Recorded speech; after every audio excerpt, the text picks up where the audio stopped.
Hey guys, Nikki here, and today I'm going to show you a quick core workout that you can do using the BOSU. Stay tuned.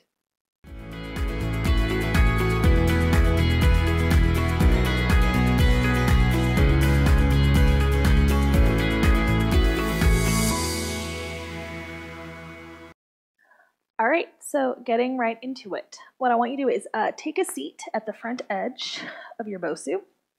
You're going to go knees bent, feet flat. Then you're going to gently lean your way back over it and take your hands back behind your head.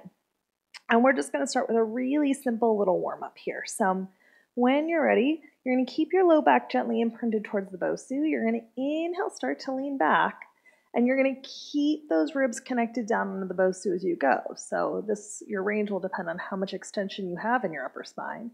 You're just going to exhale, curl forward to neutral. Gaze goes between your knees. And if you kind of find the very, very end of the shoulder blades off the BOSU, you'll definitely feel your abs and maybe even a little quiver. And then again, inhale, leaning back. And then exhale, gently curling forward.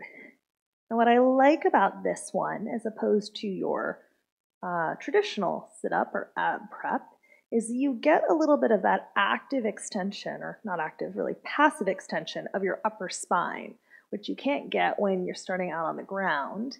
And this is a really nice way to both find your core, but also improve posture, because you're sort of mobilizing that area of our back that doesn't like to extend. It's why we tend to kind of look a little curled forward if we've been at our desk for too long.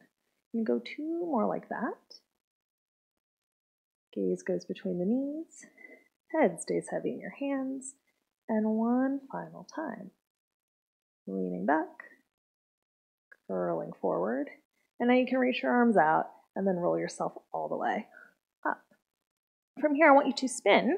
You're going to come onto hands and knees, and you're going to walk forward so your knees come on top of the BOSU, and your hands come down in front of you. And then you just want to set yourself up so wrists are just under shoulders, or maybe even a little bit ahead of you. Neck is long, so gaze is kind of just at fingertips, and abs are gently engaged, so you're not hanging down your back and you're not really curled. You're somewhere in between those two extremes. And we're going to go into a little bit of that bird dog, sometimes called swimming, prep, and Pilates, where you're going to reach out opposite arm and leg, doing your best to stay stable despite the unstable surface of the BOSU, and then coming down. You're going to switch sides. And again, you will probably discover you've got one side that's a little bit trickier. So what's nice about this is it's a way of training your core through spinal stability, and you want a little bit of that core control or spinal stiffness for when you take on loaded exercises. It's what kind of protects your low back. And I also like this one because it's incorporating your upper and your lower body into the movements. And again, you'll probably discover one side is better. And then be mindful that in getting your leg in the air, I'm going to do an ugly one, you don't arch your low back. So this would be going too far because I've used low back extension, and my goal here is really hip extension to isolate my core and my glutes. I want to keep my low back really stable. Great, we're going to go one more like that. Abs should be nice and warm after this. And you're going to bring it down and then ease off. From here, I want you to spin your BOSU to go black side up. And now hand position, it varies. So some people will be more comfortable here, or you might like your hands outside on the handles. I tend to play. I'm not a real purist about it. But we're gonna do a little bit of planking here. So of course, if you find planks are really difficult for you on the ground without a BOSU, do them without the prop. But the prop just adds an extra element of challenge. So couple choices here. The first one is, and I'm actually going to go hands flat, I think, today. You're going to walk your knees back, gently drop the hips forward, and that might be where you stay in your plank. And if you feel like you've got to really use your abs and your arms to keep yourself in a good position here, I might stay there. But if you're pretty strong, you feel pretty good, extend one leg out, push down through your arms, push down through your feet, neck long, extend the other leg out, come into a full plank and hold. So here's kind of your level 2. Now, if you're still doing all right in that plank, you can play with rocking the BOSU front and back and side to side.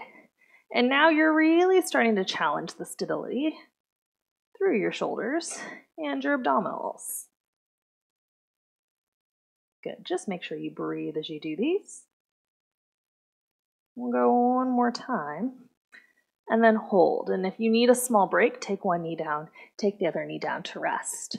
We're going to play with one more variation here. So again, hands can be on the outsides or just in front of you.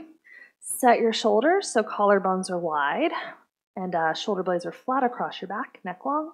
Then again, you can walk back so you're on your knees, or hey, if you feel pretty good, walk back so you're on your toes. Now this time, I want you to play with lifting one leg up. And then you're going to push back, come center, and then put that foot down and try the other side. Lifting, push back, come center, and bring it down.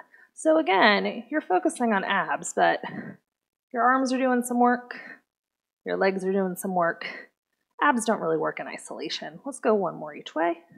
Trying not to shift side to side, hips stable. One final time.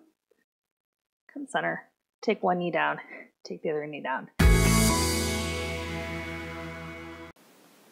Thanks so much for watching.